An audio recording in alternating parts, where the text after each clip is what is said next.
신명기 10장 12절 13절입니다.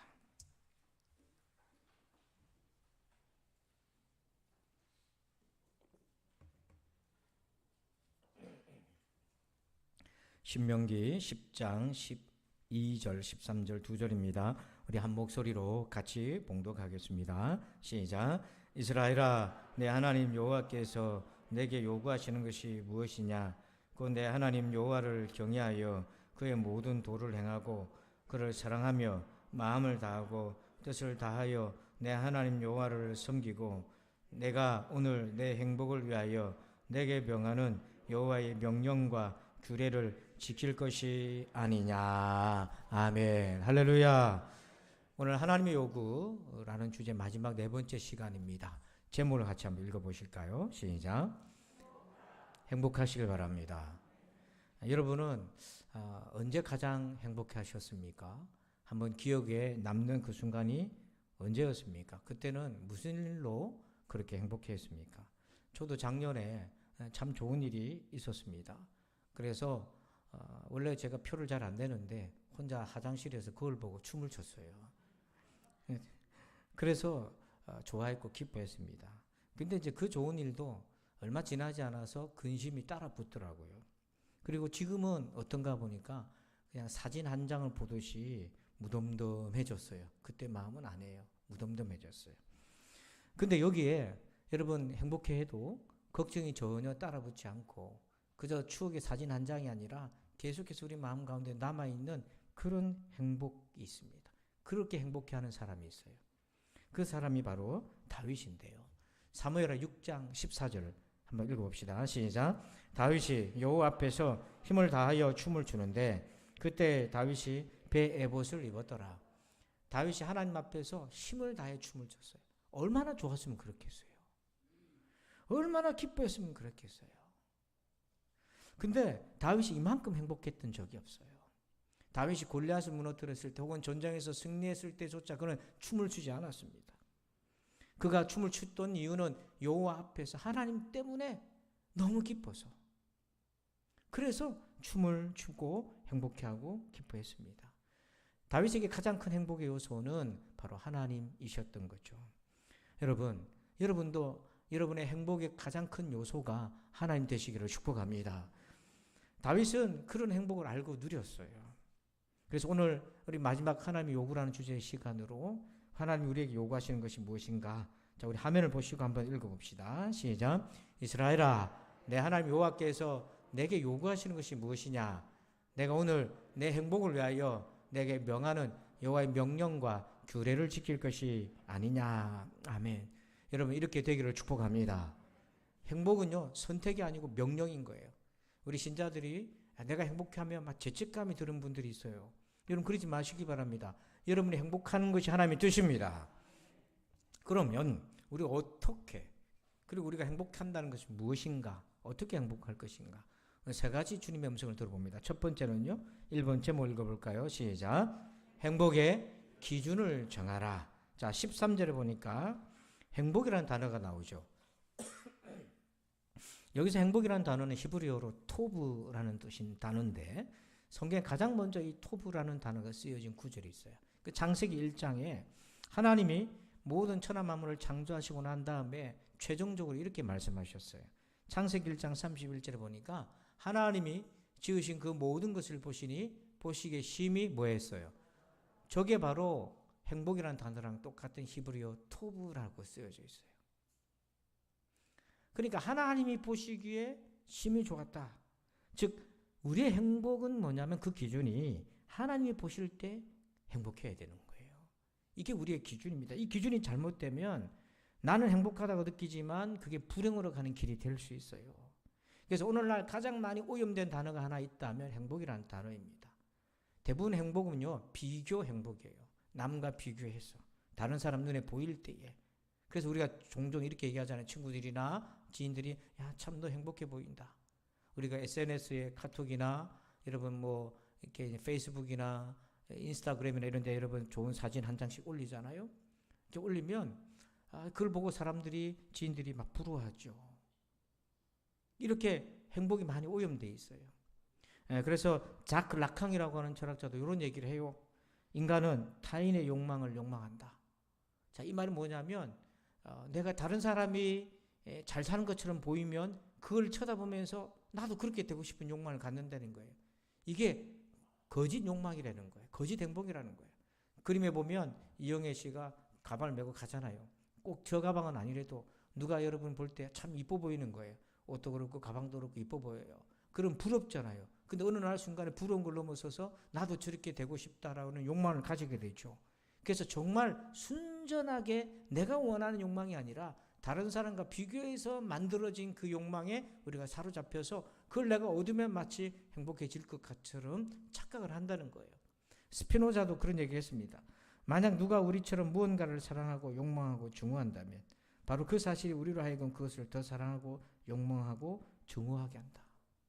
저 내용을 한번 다시 찬찬히 눈으로 한번 보세요.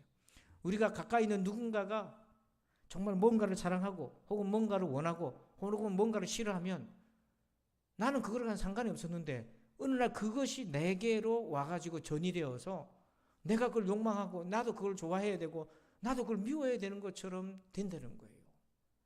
그래서 사진 보면 디지털 유목민이라고 젊은이들이 노트북 펼쳐놓고 해변가에서 저기서 뭐합니까? 네이버 뉴스 보는 게 아니라 일을 하는 거죠. 그래서 나도 저런 인생 살고 싶다. 저런 거 보다 보니까 내가 살아가는 게 너무 초라하게 보인다. 이렇게 자꾸만 하다 보니까 타인의 가지고 있는 그 삶을 내 것으로 자꾸 흡수해 버리려고 하고 그렇게 하면 내가 행복해질 것처럼 착각하는 거죠. 이게 우리가 거대한 속임수에 속아나고 있는 거예요.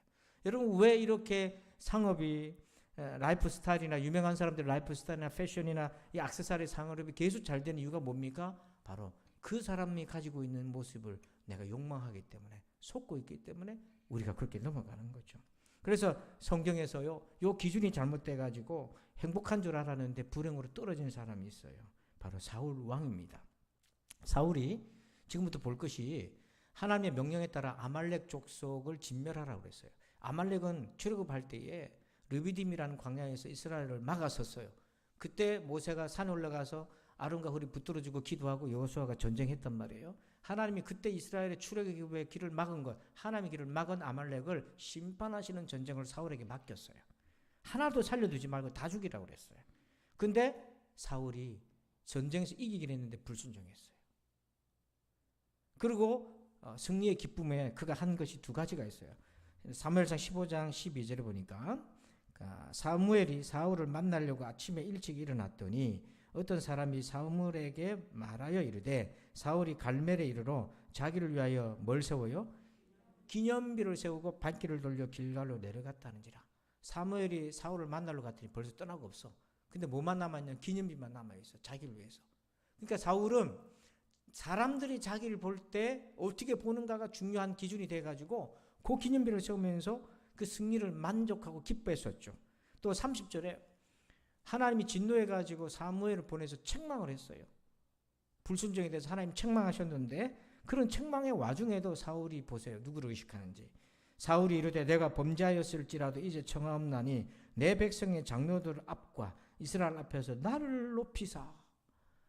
지금 하나님이 사울 당신을 버리려고 한다는 이 엄청난 소식을 들었음에도 불구하고 내가 잘못한 거 맞아요. 그런데 내 체면 좀 차려주세요. 백성의 장로들과 이스라엘 사람들 앞에서 나를 좀 높여주세요. 이러고 있다는 거죠. 그러니까 다른 사람의 눈에 비춰진 자기가 그게 행복의 기준이 되는 거예요. 하지만 그 시각에 하나님 마음은 어땠습니까? 하나님 보실 때 사울의 승리를 어떻게 하나님 평가하셨나요? 사무엘상 15장 11절에 이 사울이 기념비 세우고 막 그 난리 칠 때에 기도하던 사무엘에게 하나님 나타나셔서 하나님 마음을 이렇게 얘기하셨어요. 내가 사울을 왕으로 세운 것을 후회하노니 그가 돌이켜 나를 따르지 아니하며 내 명령을 행하지 아니하였음이니라 하신지라. 사울이 근심하여 온 밤을 여호와께 부르짖으니라. 참 두려운 순간 아닙니까? 사울은 전쟁에서 이겨서 행복하고 있고 기념비도 세우고 있는 그 순간에 하나님은 후회하고 계신 거예요. 그리고 사무엘도 책임감이 있는 거죠. 자기도 기름 부어 세웠으니까 밤새 하나님 앞에서 근심하며 기도했어요. 그러고 있는데 사울은 기념비 세우고 자기 갈 길로 가버렸어요. 여러분, 나는 행복하다고 느끼지만 하나님이 보실 때도 그게 정말 행복한 것일까? 그렇지 않다면 우리의 행복은 불행으로 가는 길밖에는 의미가 없는 거죠. 그래서 여러분, 하나님이 기준이 되시길 바랍니다. 하나님이 보실 때 행복해야 되는 거죠. 그거를 다윗이 정말 뼈저리게 체험했어요. 시편 32편 2절 한번 보시면 마음에 간사함이 없고 여호와께 정죄를 당하지 아니한 자는 복이 있도다. 자, 이게 뭐냐면 다윗이요, 원하는 욕망을 이뤘어요. 하지만 그것이 죄의 과정이 있었던 거죠. 그래서 자기가 원하는 걸 이뤘습니다. 자기 욕망을 채웠습니다. 그런데 마음은 기쁘지가 않은 거예요. 남들이 불안한 것을 가졌습니다. 그렇지만 자기 마음은 기쁘지 않고 오히려 양심에 꺼려지고 성경 말씀 읽을 때마다 죄책감이 들고 기도할 때마다 마음이 짓눌렸어요. 그래서 그 짓눌려 있는 마음으로 회개했습니다. 그러고 난 다음에 자기가 깨달은 것이 있어요. 마음에 간사함이 없고 여호와께 정죄를 당하지 않은 자, 의인, 죄사함을 받은 자, 그 사람이 진짜 복 있는 사람이다. 그게 진짜 행복한 것이다라는 것을 모든 걸 다 가졌던 다윗이 고백하고 있잖아요. 내가 비록 원하는 걸 이루어서 행복하다 할지라도 하나님의 눈에 그렇지 않다면 우리는 결코 그것이 나의 행복이 될 수 없던 거죠. 이것을 다윗이 그의 삶에 아주 중요한 기준이 된 사건이 하나 있어요. 아까 우리가 본 대로 힘을 다해 춤을 췄잖아요. 블레셋에게 빼앗긴 법궤를 모셔올 때에 시간이 너무 많이 지체되고 걸렸어요. 그래서 그 법궤를 모셔올 때에 하나님이 이제 그 다윗이 맞이한 장소로 올라올 때에 너무 기뻐서 춤을 출 때에 그걸 바라봤던 한 사람의 시선을 보십시다. 사무엘하 6장 20절 보니까 다윗이 자기의 가족에게 축복하러 돌아오매 이 기쁨을 함께 가족들과 나누려고 했던 거죠. 그랬더니 저도 그래요. 우리 이번에 이제 후아이 바라의 말교회와 헌당 행사 모든 걸 하면서 너무 감사한 거죠. 그리고 고생하는 성도사님들을 위로하면서 참 안타깝기도 하고 우리가 더 많이 기도해야 되겠다 이런 생각도 들고 이런 마음을 함께 나누고 싶은 그런 마음처럼 기뻐가지고 왔는데 사울의 딸 미갈이 나와서 다윗을 맞으며 이르되 이스라엘 왕이 오늘 어떻게 영화로우신지 방탕한 자가 염치 없이 자기의 몸을 드러내는 것처럼 오늘 그의 신복의 계집종의 눈앞에서 몸을 드러내셨도다 하니, 같은 사건을 어떻게 보냐면 오늘 그의 신복의 계집종의 눈앞에서 이 말은 뭐냐면 여자 노예들, 여종들이 볼 때도 부끄럽다, 남사스럽다 이런 거예요. 다윗이 베옷을 입고 춤을 힘을 다해 추다 보니까 옷이 흘러내려갔든지 그의 이렇게 이제 뭐 살이 보였든지 몸이 보였든지 그걸 보면서 미갈은 남사스럽다 이렇게 얘기하는 거예요. 남부끄럽다. 종들 보기에 남부끄럽다. 사람의 눈을 끊임없이 의식하는 거예요. 그 기준으로 다윗의 행동을 평가했어요. 자기 마치 아버지처럼 이게 유전을 물려받은 건지 딸 미갈도 사람이 볼 때 이제는 여종들의 눈을 가지고 의식하지만 사실은 미갈이 그렇게 보고 있는 거죠. 그런데 다시 뭐라고 고백합니까? 6장 21절 이렇게 얘기합니다. 한번 읽어볼까요? 시작. 다윗이 미갈에게 이르되 이는 여호와 앞에서 한 것이니라. 그가 내 아버지와 그의 온 집을 버리시고 나를 택하사 나를 여호와의 백성 이스라엘의 주권자로 삼으셨으니 내가 여호와 앞에서 뛰놀리라. 아멘. 이는 여호와 앞에서 한 것이라. 내가 여호와 앞에서 뛰놀리라. 다윗의 기준은 하나님이셨던 거예요. 그래서 하나님 보실 때에 인정받는 그 순간이, 하나님 보실 때 가장 좋았다라고 하는 그 순간이 행복한 것입니다. 여러분, 행복의 기준이 하나님이 되시기를 축복합니다. 두 번째는요, 행복의 상태입니다. 행복은요, 뭔가를 내가 소유해서 얻어지는 게 아니에요. 행복은 어떤 상태를 의미하는데 사전에서 행복의 정의를 이렇게 얘기해요. 복된 좋은 운수. 두 번째는 생활의 만족과 삶의 보람을 느끼는 흐뭇한 상태라고 얘기합니다. 지금 여러분의 마음 상태는 어떠세요? 그 상태가 행복에 우리가 이제 판단할 수 있는 근거가 되는데요. 웨스터민스터 신앙고백이라고 개신교 성도들의 신앙고백을 이렇게 교리로 요약한 것이 있어요. 거기에 제1번 질문이 이렇게 나와요. 사람의 제일 되는 목적이 무엇인가? 답을 한번 읽어봅시다. 시작. 사람의 제일 되는 목적은 하나님을 영화롭게 하는 것과 영원토록 그를 즐거워하는 것이다.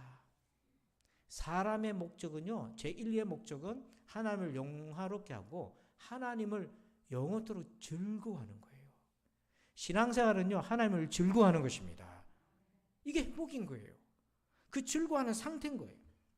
지금 예배 가운데 찬양과 말씀과 기도의 자리에 나와 있지만 내가 하나님을 즐거워하고 있지 않다면 예배의 자리에서 불행한 거예요.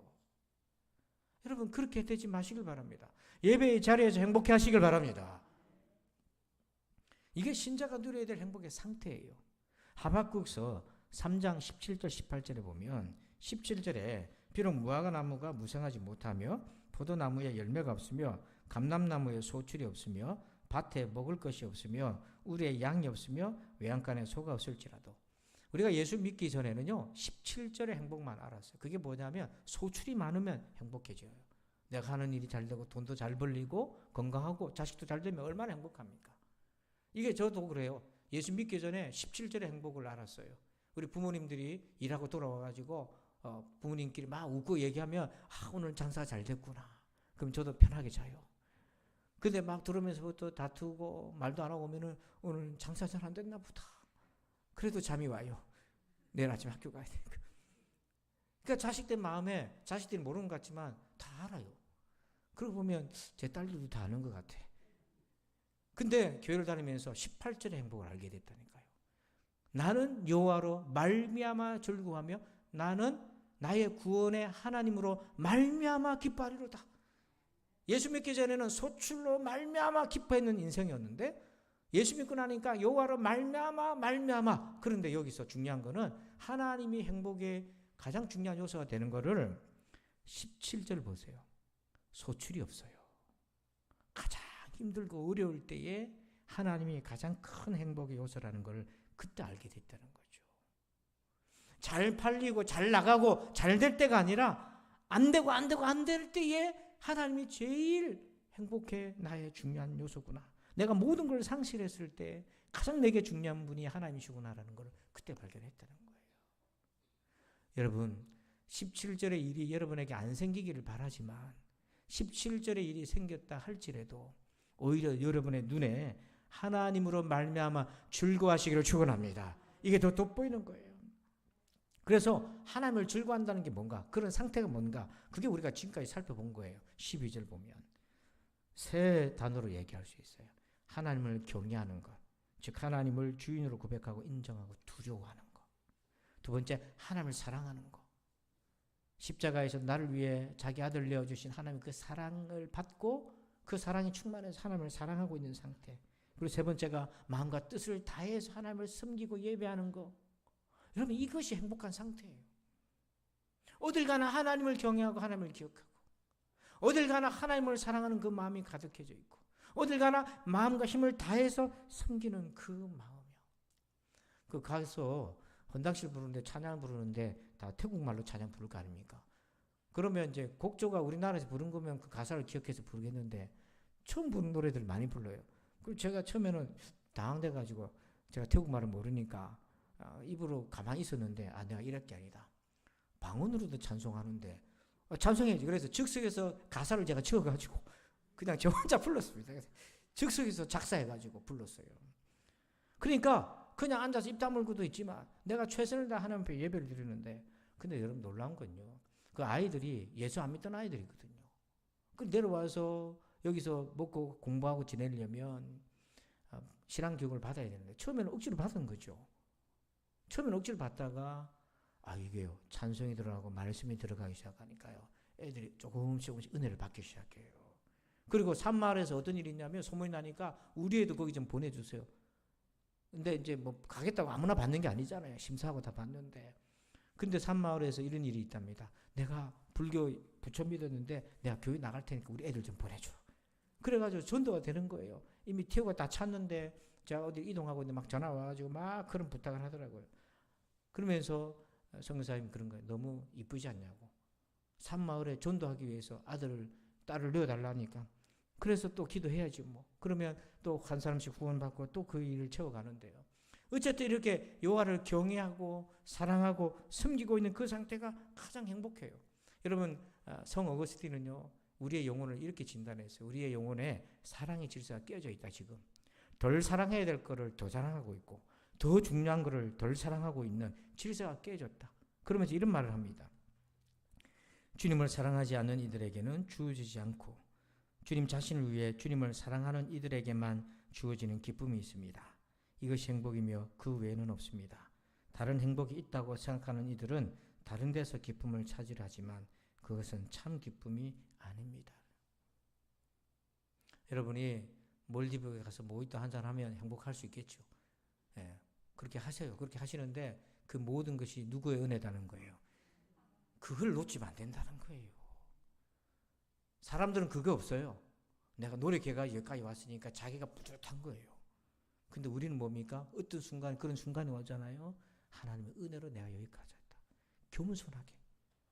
그 순간에도 여호와를 경외하고 그 순간에도 하나님의 사랑을 잊지 않고 그 순간에도 도취되지 않고 섬기고 있는 것. 그렇다면 여러분 이런 상태를 우리가 계속 유지하는 게 중요하잖아요. 경험하는 것도 중요하지만 유지하는 것도 중요해요. 이 유지하기 위해서 깊어지기 위해서 뭐가 필요한가? 세 번째, 3번째 물고 봅시다. 시작. 행복한 규칙. 자, 규칙 그러면 불편하게 느껴지잖아요. 근데 아니에요. 규칙이 행복을 이끈다는 거죠. 자, 우리 본문 13절 보십시다.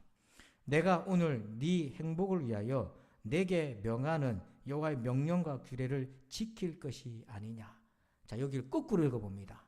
지켜라. 여호와의 명령과 규례를. 그러면 네가 어떻게 된다고요? 행복해진다. 여러분 이게 말씀을 가끔 거꾸로 읽어보세요. 그러면 그 의미가 더 분명해질 때가 있어요. 지켜라. 하나님의 말씀을, 규칙을. 그러면 네가 행복해진다. 우리는 행복해지려고 돈을 많이 벌고 열심히 일을 하고 하지만 하나님은 그게 아니라 지켜라 말씀을. 일을 하면서도 말씀을 지켜라. 그래야 네가 행복해진다. 왜? 복의 주인이 하나님이시니까. 자, 그래서 여기서 여러분 명령과 규례는 율법, 규칙 이렇게 얘기할 수 있는데요.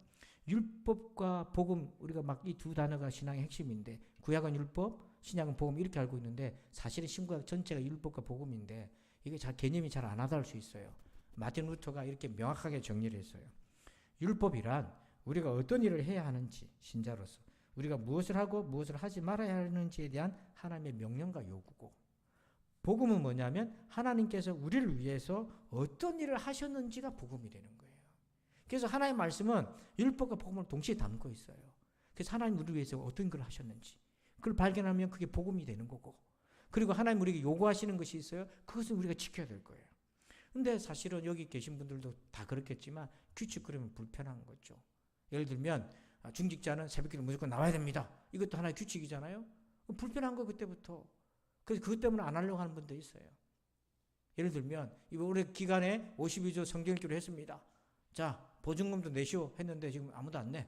네, 잘난 거 몰라. 내가 지켜보고 있는데 그게 불편한 거예요. 그럴 수 있어요. 아, 기간도 지금 일도 쪼달리는데 그럴 수 있어요. 뭐 돈이 없어서 그렇겠습니까? 그렇게 딱 락인을 해놔야, 걸어놔야 끝까지 가자고 하는 거죠. 이런 게 불편할 수 있어요.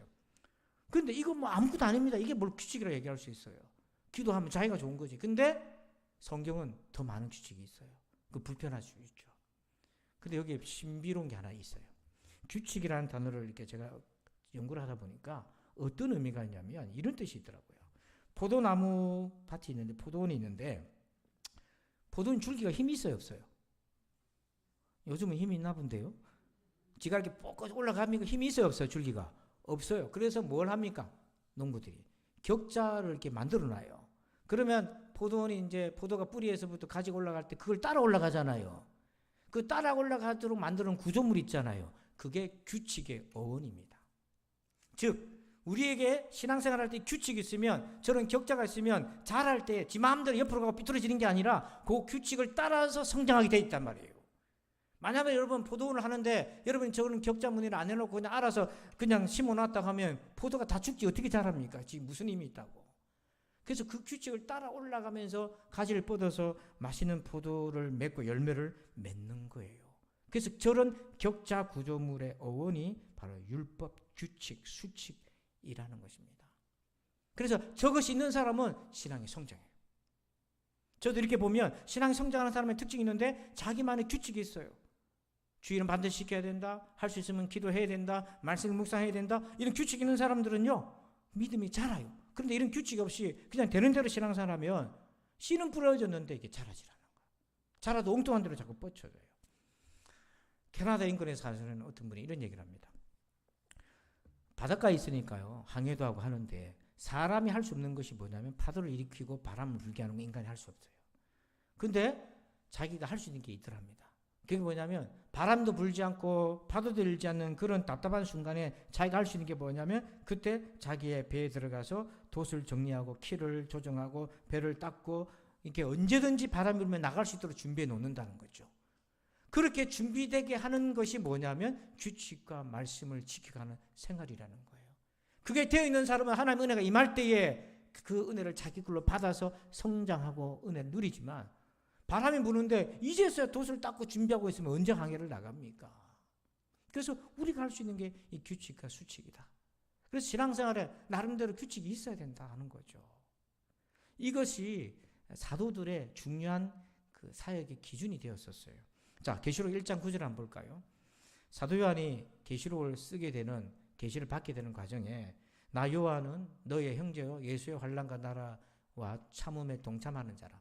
하나님의 말씀과 예수를 증언하였으므로 말미암아 반모라는 섬에 있었더니, 여기 섬에 유배되었어요. 핍박을 받고 있는 상황입니다. 그런데 그 다음 구절 한번 볼까요? 주의 날에, 안식일이 아니고 주의 날이라고 표현하죠. 주일입니다. 주님의 부활하신 날에, 주의 날에 내가 성령에 감동되어 내 뒤에서 나는 나팔 소리 같은 큰 음성을 들으니. 자, 주의 날입니다. 단지 요일이 주의 날이라는 게 아니라 주의 날에 사도 요한이 주님께 예배하고 있었던 거죠.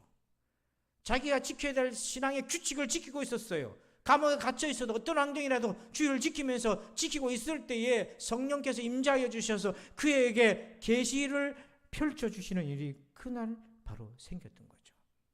그가 명령과 규례를 지켜 하나님을 예배할 때에, 주님이 찾아오실 때에 그 은혜를 온전히 누릴 수가 있었던 겁니다. 사도행전 3장 1절에 제9시 기도 시간에 베드로와 요한이 성전에 올라갔다고 되어 있어요. 제9시 기도 시간을 왜 명시했습니까? 규칙적으로 그는 기도했어요. 기도하러 올라갔는데 그날 성전 미문에 앉아있던 안전뱅이를 만나고 그에게 은과 금은 없으나 예수의 이름으로 내가 내게 명하노니 일어나 걸으라 하면서 그가 일어나 걸으면서 성전으로 뛰어들어갈 때에 그 성전이 난리가 나고 베드로와 요한을 주목하기 시작했을 때 그들은 예수님을 체포했던 대제사장 장로들과 관리자들 앞에서 예수는 그리스도라고 담대하게 증언할 수 있었어요. 사도행전 10장 9절에 이튿날 그들이 길을 가다가 그 성에 가까이 갔을 그때에 베드로가 기도하려고 지붕에 올라가니 그 시간은 제6시더라. 여기도 시간을 얘기합니다. 베드로는 정한 시간에 기도하려고 지붕에 올라갔습니다. 그때 하나님의 아주 중요한 계시를 받게 되는데 무슨 일이 있었냐면 이 로마 백부장인 고넬료가 너무 신실하게 유대교를 개종해서 경건하게 살고 기도하고 있는데 하나님이 그를 기뻐서 예수의 복음을 들려주기 위해서 베드로를 보내는데 유대인들은 이방인 집에 안 가거든요. 그래서 베드로도 유대인이라 거절할 걸 주님이 아시고 먼저 기도하는 그 베드로에게 환상을 보여줘서 이방인도 하나님이 기뻐하신다는 걸 환상으로 보여주었습니다. 그 환상을 보고는 거침없이 고넬료의 집에 가서 복음을 전하니 그들에게 성령이 임하고 그 사건으로 끝난 것이 아니라 교회가 분열될 위기에 놓여져 있었어요. 유대인들은 율법을 이방인들에게도 준수해야 된다고 가르쳐야 된다. 그러나 바울은 그게 아니다. 예수 믿어 구원받는 거지 저들이 율법을 지켜 구원받는 게 아니다라는 갈등이 있었을 때 그 갈등을 정리해 주었던 게 누구냐면 바로 이 베드로였어요. 그가 정한 시간에 기도하던 그 시간에 하나님의 환상을 보면서 사도들에게 그 얘기를 하고 고넬료 집안에 일어났던 그 얘기를 할 때에 그때서야 유대인들이 수긍하면서 이제 예수 그리스도 외에 우상에 목매어 죽이고 피채 먹지 말라 이것만 우리가 조심하라고 하고 이방인들에게 감당하지 못할 짐을 지우지 말라 하고는 서신을 보내면서 선교가 확장이 되기 시작해요.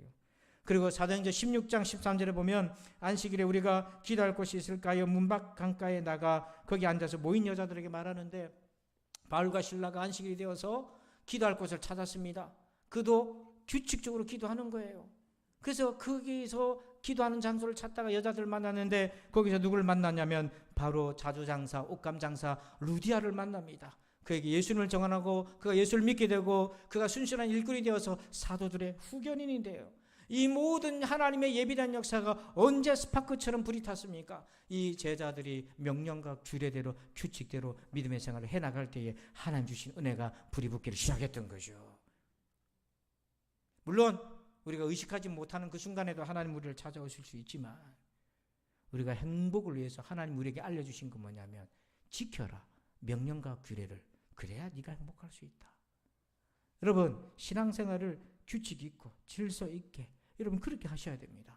그냥 되는 대로 신앙생활을 하는 것이 아니라 여러분에게 말씀대로 규칙대로 전통대로 하다 보면 하나님의 은혜를 받게 되고 어느 순간인가 내가 여호와로 행복한 것이 이런 것이구나. 우리가 그렇게 체험할 수 있는 거죠.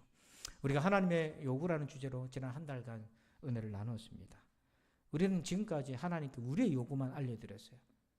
하나님 이것도 필요하고 저것도 도와주시고. 근데 이제는 한 번쯤은 하나님 우리에게 뭘 요구하시는지 좀 귀를 기울여 봐야 되지 않겠어요? 자, 우리 말씀을 한번 읽어봅시다.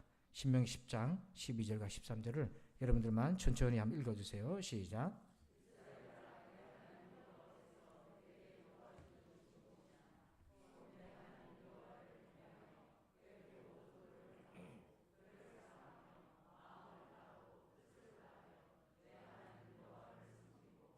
내가 오늘 내 행복을 위하여 내게 명하는 여호와의 명령과 규례를 지킬 것이 아니냐. 아멘. 경외, 사랑, 섬김, 행복. 이것이 하나님의 요구입니다. 이 요구에 믿음으로 반응하는 저와 여러분 되기를 주의 이름으로 축원합니다. 아버지 감사합니다. 하나님의 이 요구가 오늘부터 나의 신앙의 기준이 되게 해 주시옵소서. 어디서든 하나님을 경외하게 하소서. 하나님이 주인임을 고백하게 하소서. 직장이든 학교든 일터든 하나님이 주인이라고 고백하게 하시고 있는 곳에서 하나님의 사랑을 의지하게 하셔 주시고 하나님보다 더 사랑하는 것이 없게 하여 주시옵소서. 힘을 다해 섬기게 하여 주시옵소서. 하나님, 우리의 행복을 원하시는 주님, 그 행복을 위하여 우리에게 주어진 명령과 규례를 불편한 것이 아니라 오히려 우리를 세워주고 행복하게 만들어주는 하나님의 은혜의 방편으로 알아서 순종하며 나아가게 하여 주시옵소서. 예수님의 이름으로 기도하옵나이다. 아멘. 우리 다 함께 자리에 일어나십니다. 우리 사명선언문을 같이 함께 선포합시다. 부산진 사명선언문. 내가 주께로 이웃을 주께로. 아멘. 2023년 주제 마음을 깨끗하게. 아멘. 우리 앞뒤 좌우로 하나님의 요구에 반응합시다. 이렇게 인사합시다. 하나님의 요구에 반응합시다. 한 번 더 합시다. 하나님의 요구에 응답합시다. 시작. 하나님의 요구에 응답합시다. 아멘. 우리 결단할 마음으로 예수로 산에 같이 찬양합시다. 예수로 사네 그 힘으로 서네 예수와 가네 그의 길로 걷네 그 안에서 보네 그 영광을 보네 예수로 예수의 삶으로. 한 번 더 찬양합니다. 예수로 사네. 아멘. 그 힘으로 서네. 아멘. 예수와 가네 그의 길로 걷네 그 안에서 보네 그 영광을 보네 예수로 예수의 삶으로 사네. 하나님 감사합니다. 하나님의 요구는 결국 우리의 행복을 위한 것임을 다시 한번 깨닫습니다. 하나님을 경외하게 하소서. 하나님만을 사랑하게 하소서. 하나님을 섬기게 하여 주시옵소서. 주의 명령과 규례는 우리의 행복으로 가는 하나님의 은혜인 것을 고백합니다. 이 말씀 가슴에 담고 영혼에 담아서 이제부터 하나님의 요구에 반응하고 응답하는 신앙이 되게 해 주시옵소서. 이제는 우리 구주 예수 그리스도의 은혜와 하나님 아버지의 그 크고도 놀라우신 사랑하심과 성령님의 감화감동 교통 은혜 충만하심의 역사하심이 하나님의 요구에 삶으로 응답하기를 소망하는 저들 위해 이제부터 영원토록 함께 계실지어다. 아멘.